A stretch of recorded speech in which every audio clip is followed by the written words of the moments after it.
Listener warning. Everything about this podcast is offensive and often stupid.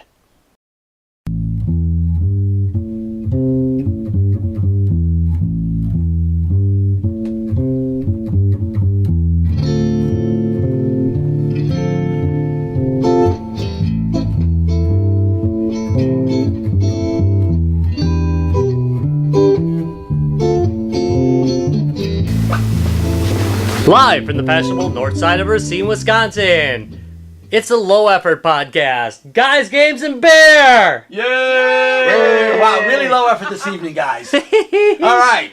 Hey, with us today, we have got... Joel. And... Yeah. 27. That's right. They're with Iron 27. They have a Kickstarter starting up with a game called... Heroes of Shadowguard. That's right. You do know the name of your game. That's wow, good. that's great. That's a good start. That was impressive. They knew the name of their own game. So, before we get started talking about Heroes of Shadowguard and Iron 27, we're gonna try something. A Point beer tonight, and I know Point is kind of a big brewery, but I like Point beer. So Point beer is out of Stephen Point, Wisconsin, and we're getting into seasonal beers around here in Wisconsin, and one of them is Point's Nude Beach, which is a summer wheat, and I mean it's a wheat beer, man. If you look at this beer, it's a cloudy wheat beer. I kind of like wheat beers. I know a lot of people don't like wheat beers, but I'm okay with them, especially in hot weather. There's a hop hanging out. There's a hop hanging on in this one? All right, well, let's find out. All right, we're going to try this to see if it's any good. Does it score points with guys, games, and beer? Oh, ouch. It sounded better in... Ooh. No, I'm not sure I like that. That is almost a sour wheat. I think it's pretty good. It's kind of flavorless. Oh, that's not very good for... That is not what any beer maker wants to hear. Thank you! But it's good for me because I don't like a lot of beer, and that I could drink. Can we bring them up a little bit? There you go. So yeah, no, it almost to me it almost tastes like it. I'm not sure it's meant to be a sour wheat, but to me it tastes like a sour wheat. It's got that little soury taste to it. Very watery. I like it. Oh yeah, so it is not a. Yeah, you're right. It does not have much flavor. Well, it's not Miller 64. I mean, no, but it's pretty damn close. Is it on the low calories? No, it is not a low calorie beer. It's all right. I mean, again, I suppose you're sitting outside in a really hot day, I would drink it, but I don't think I would go out of my way to drink this one. I actually don't think it's too bad. All right, well. I would order it in a bar. Okay. We're gonna go vote. Vote? I'm up. Okay, well, I guess I am in the minority here, though. It's more thumbs up than it is. I'm okay with it, but I wouldn't. Again, nothing I would order out. Actually, I think if I was on the beach, I'd be okay getting naked with this thing. Rob That often happens with beer anyway. Yeah, I was just gonna say Rob gets naked without the beer. Larry should not be talking.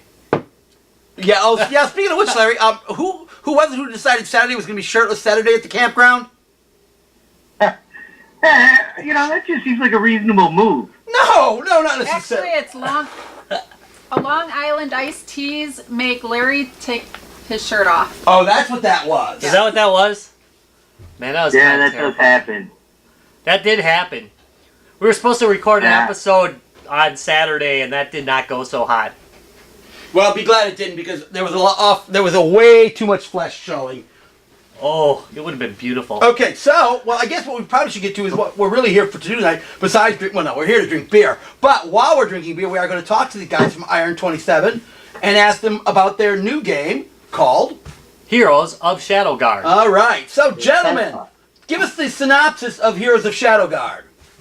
Sure. It's a multiplayer role-playing game.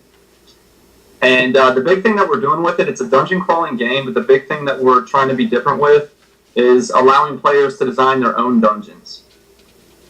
So, everyone's familiar with the Final Fantasy layout or other RPG games where you're crawling through dungeons and whatnot, and we thought it'd be really cool to allow players to actually make the dungeon that the other players get to run through. All right. And that's the big sticking point, and of course we've got a whole lot of other stuff to it. All right, so... I have a question. All right, Larry, and your question. Well, as you're making stuff, one of the things I thought, well, you know, if you're protecting your own stuff, why wouldn't you just put the biggest, baddest monsters in all the time? Yeah, that's definitely what you try to do. Now, you've got to work your way up to the biggest, baddest monsters. So is there like a cost mechanics to that? Like, Yes. you may not have the riches for the baddest monsters? Correct, yeah. So as you're raiding other players' labyrinths and killing their guards, you collect what's called what we call guard essence, and then you can use that essence to make your own guards. And of course, the really powerful ones cost more. So if you kill a fairly powerful guard, you have more guard essence to produce bigger and better monsters. You got it. That's it. Very cool. I like that idea. So, besides just the simple cost mechanics of building monsters, is there anything else where you have to gather other types of items, or is it is strictly a cost mechanic? Oh yeah, no. There's a whole lot of just classic RPG stuff where you start off with level 1 heroes, you collect a myriad of heroes, and then you have to gear them out. You have to craft your gear, collect your gear, find gear as you're raiding. And you've got usable items, health potions, mana potions, all kind of stuff. And of course, when you're designing your labyrinth, it's not just about the guards that you're putting in there. There's a whole lot of it as far as creating like a really complicated maze to try to prevent people from reaching your loot chest. There's just a whole lot, almost like a Minecraft kind of element to it. There's a whole lot of directions you can go and a whole lot of creativity that you can use while you're playing the game. So, besides guards, I assume that you can put traps in. Besides using maze construction and guards, can you add traps as well? Exactly. Yes, you absolutely can. So the two big things that you can add to your labyrinth are the traps, which, as you might imagine, you run across the trap and you have to try to defeat the trap or dodge the trap. So there's some balancing going on there, and then we also have another core thing that we have is orbs, which are these floating spheres that augment your guards in their radius. So that's basically how you equip a guard, is by giving them an orb. Actually, your guards spawn randomly, but the orbs, so you could have like a health orb, and so any guards that spawn near that orb are going to have increased health. Oh, okay, that's cool. I like that. Somebody today on Twitch, one of the developers said, "The more damn orbs, the better." Orbs, orbs, orbs. Orbs, orbs, orbs. Yeah. So the feeling is that orbs are a good thing. Yeah, orbs are awesome, and they're easy to design for because it's just a basic sphere. So, we have run into that before. Larry, say, I have a question. I have another question. All right. Well, okay, so you said, you gather materials and stuff attacking other people's dungeons, but what if people attack your dungeon and they fail? Do you get rewards for that? You get what we're using, basically the in-game trophy system. We use pendants. So if they attack your labyrinth and they fail, then you get a pendant, and then the more pendants that you collect, the higher you rank on the leaderboards. So you can earn a pendant by defeating someone's labyrinth, and you can also earn a pendant by successfully defending your labyrinth as well. And I assume you get goodies too? On the defense, not currently. No, we really try to incentivize offenses as much as possible just to kind of keep everybody playing. But defensively, unless I'm forgetting something, I think primarily it's pendants, just basically to keep everybody balanced. And talking smack. Yeah, absolutely. Now you can get one really cool thing you can do on a successful defense though is we have a raid history feature where you can actually go and watch and see which direction the players try to navigate your labyrinth, so you can see them running into the dead ends and the traps that you set up, which is really cool. So you can improve your dungeon then? Oh yeah, you can constantly modify it. It keeps track. We also keep track of the stats of how well one design works or the other. You can have multiple designs that you set up for it and just kind of toggle between them as you see fit. Now I saw that you. I'm sorry, Larry. You said you could have a question, Larry. I do. I'm not going to Does get each this. player only ever just have one dungeon, or could you be managing several? You just have one. Now the cool thing is you do collect stone is another resource that you collect to upgrade your labyrinth. So you start with the level 1 labyrinth and you can work your way all the way up to a level 6 labyrinth. And starting at lab level 4, you actually have multiple floors to work with. So you can actually set up staircases to go up to your second story and hide your chest on the second floor if you'd like. Is level 1 like you get a brick? It's pretty limited creativity with level 1. I mean, you still can do quite a bit, but yeah, it's we allow you to get to level 2 pretty quickly. So I see that, again, this was something I was wondering about, is combining dungeons with other people in your group. But when you form factions, can other people add guards to your dungeon? Yes. Nice. I like that. Yeah, that's one really cool thing where you can go and request a guard, and then I can come and hook you up. And and then whenever people have a battle encounter with the guards, you're a hell of a lot beefier because you got extra guards in there. That's cool. That way older players can foster new players and get them up to speed. Exactly. Now I saw that this is multi-platform. Is it cross-platform? It is. So I can go beat up on my wife from my PC on her iPad. Exactly. And you can go hop on your PC, design your labyrinth, and then hop on the couch on your iPhone, your iPad, or whatever, and go and attack other players. You can do it all, and it all runs on the same same server platform, and your account can use multiple devices as you see fit. But do you have a better benefit with a bigger screen than you would on your phone? Real estate. Yeah, that's interesting. Screen real estate. Do you get an advantage by playing, say, on a PC or on your Mac versus whether you're playing it on your Android device or on your iOS phone? The cool thing about it, the way we have it set up, is the more classic turn-based combat. So you can take your time, and you can take the time if you've got a smaller phone to make sure you're hitting the right button. And it's not going to be a huge deal if you don't have a 24-inch screen to do some real-time combat stuff with. So you're not going to be at any significant disadvantage using a smaller device. It might be more of a convenience thing to be able to see your labyrinth better on a big screen, but other than that, you can do everything on an equal playing field between devices. Or you could get the new iPad 20-inch. Big ass iPad. One of the things I think could be probably one of the more difficult. Man, could I really word that worse? You probably could. You could have. One of the things that's probably pretty difficult to design is a game where you do design a dungeon. I think many games, one of the difficulties for me was that it was so difficult to get into the design phase of the game that I've only got so many hours in a day. Yeah. Is it fairly simple to design a dungeon and torment your friends? It's incredibly easy. Very easy. It's not like starting a brand new game of Minecraft and you've never played Minecraft before and you're kind of like, what the hell do I do? It's a top-down view, and you're basically swapping out blocks. You either set the blocks to on or off in a sort of like a grid-based system. And it keeps it simple, but at the same time, there's a whole lot of room to be incredibly creative. If you want to spell your name out of the blocks in your labyrinth, if it's big enough, you can. Okay, so that brings up the point. You said if it's big enough. So let's just say you're a level 1 player. What's the max size? Is there a max size on your labyrinth? There is. Levels, as I mentioned before, level 6 is pretty much the cap currently. We might have updates where we give players even larger labyrinths.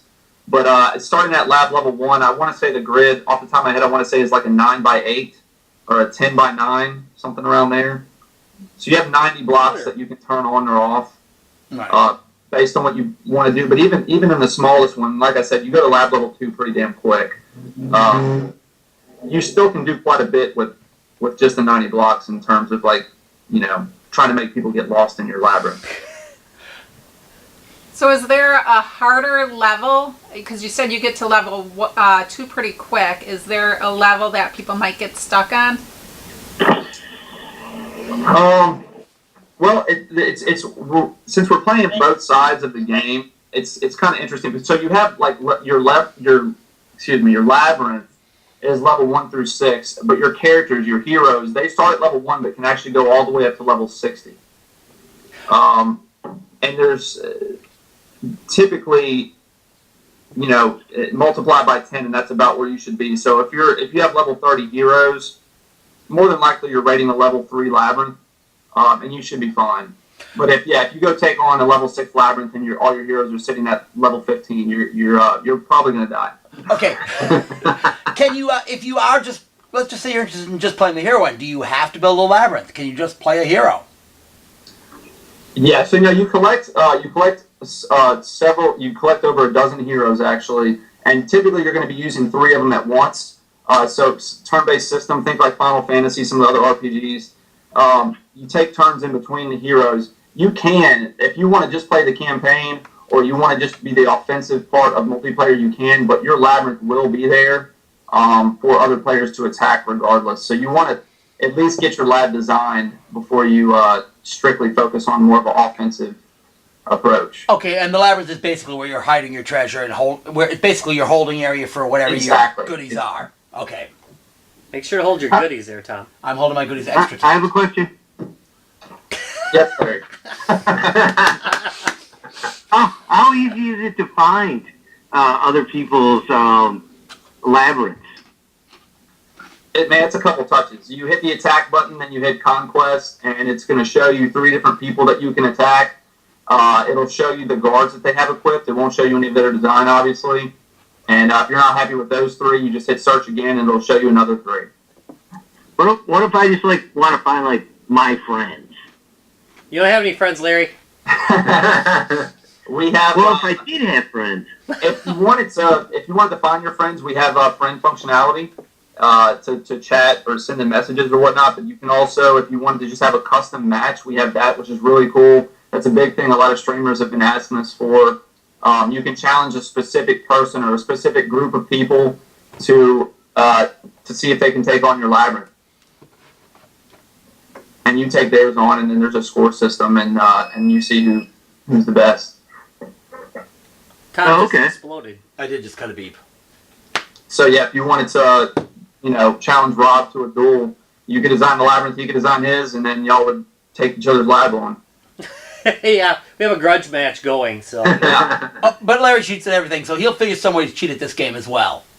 There's no Konami code, is there? What's that? No cheat codes currently, no. Got a couple of Easter eggs peppered in there. No cheat codes yet. Okay, so just something for our listeners. There are some Easter eggs you need to look for. All right, so let me ask you a little bit more about your company, Iron 27 Inc. How long have you guys been around? We've been at it now for a little over 1.5 years. This is actually our first game. All right. So Actually, I had thought maybe this wasn't your first game just because the website and a lot of things looked really well developed and professional. Well, I appreciate that. Yeah, I got to say that's why I asked about how long you were around. This is again, this is a fairly large project. We know a lot of developers, and this is a fairly large project to come out as your first project. It's super ambitious. It did not start out. Taylor and I actually started coding this in Unity ourselves, or just trying to build it in Unity ourselves. And I realized, okay, this will never happen without several more people in the mix. And we originally budgeted 10 to 12 months for it, and here we are at month 19. But I have web design background, so that's where I was coming from, and so it helped out a little bit getting some of the website stuff done and looking a little more polished than maybe it normally would. Well, and you just answered one of my questions. What was your development platform? So using the Unity engine on this? Yes. Again, great one for doing game development. It really is. And again, like you said, when you have to do the orbs for your equipping objects, that really makes life a whole lot easier. See, because that's the base object for the Unity engine. Yeah. create object sphere. Yes, exactly. Thank God. Thank God for that one. Ship it. Who did all the artwork on your monsters? I enjoyed the monster dance, by the way. I appreciate it. We got a lot of our 3D assets from the Unity store, and we have 3 very talented artists that work here. And we typically, anything that we get from the store, we make in-house. Obviously, we put a whole lot of customization into the characters and into the textures and everything else. But as far as the guards themselves, most of those are purchased assets that we went and redid and polished the textures to get them to our liking. As much as we can get away with keeping it cross-platform anyway. Most of the guard textures are fairly low res, but unless we want the game to be 10 gigs, it's just one of those things we kind of have to settle with. All right. We're passing beers. Yeah, sorry about that. The pregnant pause here was us looking for beers we had floating around. That was not an incorrect answer. It's because Tom was not happy with nude beach. I do not like the nude beach. It's again, it's okay. It's just a little bit sour for me. But the Big O, now there's a beer. Now we took your advice. We've got a bottle of cane break in our hand right now. Ah, good. Which one do they have? It's cane break. It's Louisiana. It's a wheat ale. Okay. So wait a minute. I'm gonna have you one more time. Who's the brewer?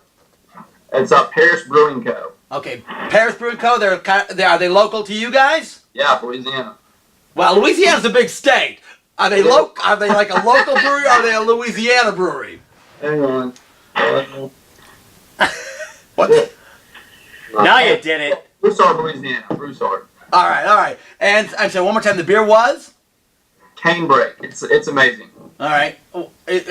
So you guys both give that a thumbs up, I take it. Yes, and we're double thumbs up. We're typically whiskey drinkers, but if we're drinking beer, this is one of the few. You can never lose when you're drinking whiskey. Trust me. Well, you can lose, but you don't care. Yeah, but we don't care after we've been drinking whiskey. I'm a JMO man, so. Oh, right on. Nice. All right. So, but now is 10 Break available outside of Louisiana? I've never seen it before. I would hope so, but I'm not really sure, honestly. I will have to look that one up. They're definitely up and coming over here. In Louisiana, at least, they're starting to make headway, getting into a lot of bars. Yeah, we are always looking for new beers around here. Yeah, not like there's enough Wisconsin beers, but there's just so many good beers. Yeah, and not enough hours in the day. I drink at work and Okay, it's not good enough. news. What? I've made it to a beer. What beer do you have, Larry? Saranac, remember that brand we oh God, yes. we reviewed? We reviewed that. Well, they got their summer package out, and the one I'm working on is Gin 4, a session IPA. And the verdict? It's quite good. Did you like the sound effect there as he smacked his lips? Man. Okay, but it's quite good. Okay, their beers were quite good actually. The last batch we had from them was good too. So, but that he did that very stealthily. I did not hear him pull over. I did not hear him get out of the car. He didn't. And go into a He did bar. none of those things. He just, Okay. All right. He just. I sidetracked. Yeah. Probably Okay. sidetracked by beer, which happens a lot. Yeah. Admittedly. However, I do want to ask, how is the Kickstarter process for you? It's interesting. It's really not bad. They have a very easy to use setup. Almost too easy because they don't give you very many customization options as far as creating the Kickstarter itself. But the process is fairly painless. Okay. I guess the big thing is the time that you have to put into it. It cracks me up sometimes when I see these Kickstarters for guys asking for $300, and you can tell they put 2 months into creating their Kickstarter. I just want to go. Why not just go? Work a job or something to get that 200. Or I don't understand what they're doing. But it's definitely a time-consuming thing just to get the video right and get everything polished. Just the little 3-minute video we have on our Kickstarter, it's got 150 plus layers and After Effects and everything else going on. There's just a whole lot to it. But the cool thing about it is it's really hard to get the word out, especially when you're an indie developer like we are. And Kickstarter's free, so even if we don't make the Kickstarter, at least we got some eyeballs on our game, and so hopefully people will check it out once we launch. Well, talking about the Kickstarter, I'm going to have you give out your Kickstarter address right now, which is. Go to Kickstarter.com and Google or search Heroes of Shadowguard. We will have a direct link on our website, and we will have a direct link on this episode. You could also go to Shadowguard.com, which is our website, and then just click on the Kickstarter link. That's probably the easiest way. Yeah, Kickstarter has like a 47-page key, doesn't it? Yeah, they do. It's ridiculous. I figured that had been an error when I looked at the URL. But no, it's legitimately, it's probably like 90 characters. So yeah, it would take forever for me to spell it out to you. Their SQL database failed years ago. It's just spitting out random crap now. Yeah, it is. But we will have a link on our website to your Kickstarter. And also, you guys are doing a green light on Steam right now. Exactly, yes. So, which we will also have a link to, but you can also go to their website, which again is Shadowguard.com. And you guys have a link to the Greenlight project, or the Steam Greenlight there as well. We do. And we also have, if any of your listeners want to get a beta key, I just added, right before we hopped on the podcast, I added a link there to request the beta key. We're fixing to be in beta, hopefully in a couple weeks, and we'd love to let you guys test it out. Oh, I am betting you will get I use this as the biggest bunch of mooches ever. You are going to get flooded with requests for keys. Bring it on. Oh, yeah, we give away crap all the time on our website and on our Twitch and on our Steam, and our Twitter and Facebook page, and man, people just go for that stuff. I'm surprised they never complain with some of the stuff we give away. They don't care. It's free. We give away some real dogs. Just gonna put it out there now. This is not a real dog, however. Sorry, Larry. Larry. For now, obviously, entry to getting this game is going to be the Kickstarter. But ultimately, is this going to be you buy the game and you're done? And because it's multiple platforms, is the person going to be able to log in from multiple machines, or you'd have to buy a copy for each machine, or? It's actually, it's free to play. So it's free to download for your phone, for your PC, for everything. And, you know, just to put everybody at ease, we give you a whole lot of content. You can do, basically, if you end up spending any money on the game, it's strictly because you want to go super hard and progress very quickly. We give players a tremendous amount of content for free, and of course, yes, you can log on between your different devices and hop on the same account without any kind of issues. And that's actually one of the benefits of having a free-to-play game. We don't have to manage having to make sure your license transitions over to your mobile device or your PC and whatnot. Another 47-character key, of course. Of course. Exactly. Yeah. So even better yet, guys. Not only this is a cool game, this is a cool game. It's free to play. So yeah, we're right up your alley. Oh yeah, again, I told you our audience is the biggest bunch of mooches ever, and they are going to love the fact you just said this is free to play. This is why we're the most popular gaming podcast in Wisconsin with a guy named Larry. Yeah, with a guy named Larry, because he loves stuff that's free to play. I see that. Yeah, audience abuse. All right, so anything else you guys? I have another question. All right. I have another question. What you got? So the single player mode, is that like okay, a lot of this sounds like, okay, I go and I attack other friends or attack other people, and that's kind of the multiplayer aspect, and the single player mode, is that like a fixed story that has sort of fixed dungeons that you sort of crawl through? It's exactly right. One really cool thing about single player and the campaign mode is for multiplayer, like I was saying, we kind of have to cap players at a certain size labyrinth just so it's not ridiculous to where you're spending hours upon hours trying to navigate someone else's dungeon. The campaign, on the other hand, especially towards the later levels, we can get pretty epic with the designs of the labyrinth. So instead of a 12 by 11 labyrinth, you're navigating a 30 by 30. Get pretty epic in terms of size and whatnot. So there's a lot more depth to it. There's a lot more time that you can spend going through the campaign and unlocking new heroes. And the story is based around Aiden and Emma. They're twins. Malark, who is another one of our main characters, and Vera, Queen Vera, who transitioned her soul into her pet owl. And she is your guide throughout the game in owl form, showing Aiden and Emma and the rest of your heroes where they need to proceed to go along the single player campaign. So there's a whole lot going on with the game on multiple levels. And I have one more question on the multiplayer aspect of things. Are your dungeons, can they be attacked when, so to speak, you're not home, like you're not online? Yes, they can. So basically, you get your labyrinth all set up exactly how you want it. You do have a just to prevent people from attacking you back to back, so you get attacked every 30 seconds or whatnot. We've got a shield in place, so once you're attacked, if that attacker successfully reaches your chest, it's going to set up a shield for you to where you can't get attacked for another 12 hours. We should do that in that. Do you have any kind of notification system that even if you're offline, it will notify you you've been attacked and that you've been raided? Yes. If you allow push notifications, then you will be notified. So you can't, obviously when you first log on, it's going to let you know you were attacked a couple times, you were attacked. It'll let you know how you fared on the attack. But yeah, if you're offline and you get your cell phone on you or your iPad or whatever, it'll flash a notification at you to let you know that you've been attacked. Again. So you're in your corporate meeting, and you get a notification, your dungeon just defended itself. And you're like, yeah! Yes! Yeah. Exactly. Larry's driven this morning. Is there a rough age group for that this might appeal to?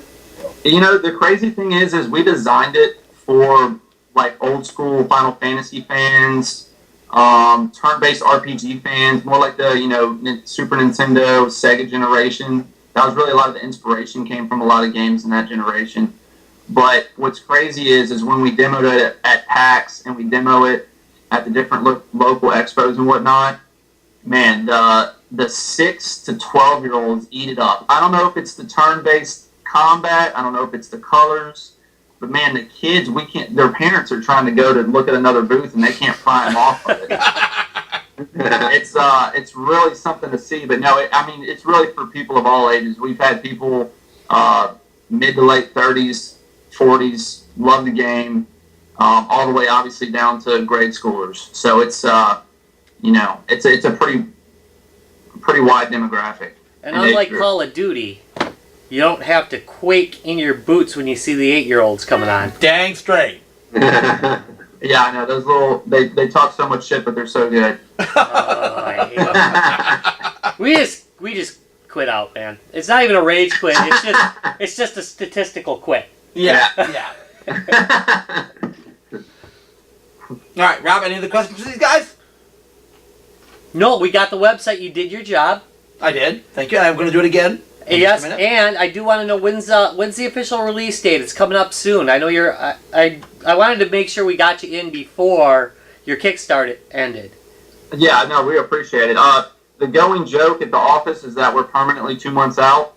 But no, honestly, I think we're about 2 months out. All right, about 2 months out. Okay. So, and again, one more time, your website for our listeners is Shadowguard.com. All right, and you can find links to their site on our site, as well as to their Kickstarter site and their Greenlight on Steam. They have links on their site as well, so make sure to hit on those links. Looks brilliant. And again, hey, wait a minute, it's free, okay? It's free. Not like you're going to be... But that being said, you could help fund their Kickstarter. Because it'd be a nice thing to do. Yeah, because they've got nice goodies when you do fund their Kickstarter. We would certainly appreciate it, and any help, you guys can help spreading the word and let your friends know about it. We certainly appreciate it. We might torment each other with a stream one of these nights. Yeah, that wouldn't be a bad idea. I wouldn't mind raiding your dungeon, Tom. Ooh, yes, promise. Exactly. We got custom set up just for you guys. We can even we'll give you an early version of the season. Yeah, I think we need to twitch this one out. Yeah, I think so. Yes. All right. Okay, Larry, do you have any other questions for them? No, I'm kind of excited to see this one in play. But I don't have any other questions. Did you get a chance to see the video, Larry? I did watch the video and I liked it. I want to get my hands on it. Yeah, that's me too. It's like I need to be playing this one. Yeah, it got me going. Mm-hmm. I'm in. Awesome. All right, so what, you really want me to close it out? Yeah, you should close it out, Rob. I wish it would never end. How about you guys? Do you wish this would never end? Really? It does feel like it'll never end, doesn't it? Good, yeah. All right, I well. have full access to beer now, so hey, do what you want. Well, now that Larry has access to a beer, I suppose we'll wrap it up before he gets obnoxiously drunk. Thank you very much for watching Guys, Games, and Beer. We do love that you do. Remember to check out our website at www.guysgamesandbeer.net. On Facebook, it's www.facebook.com/guysgamesandbeer. Remember, we give away games regularly, and all the latest Guys, Games, and Beer news is sitting there on Facebook, unless we're being really lazy like we were last weekend. Yeah, but that was last weekend. You gave away a really decent game this week. I did actually give away a good game this week. just to mess with people. All right. Throw them off. I know. And on Twitter, you've got @GuysGamesBeer. No and there because, Twitter's kind of cheap with them letters. Twitters. And on Twitch, it's Guys, Games, and Beer. Sometimes we Twitch old episodes. Sometimes we Twitch what we're playing. Sometimes we just sit there and Twitch. Bye all. See you next week.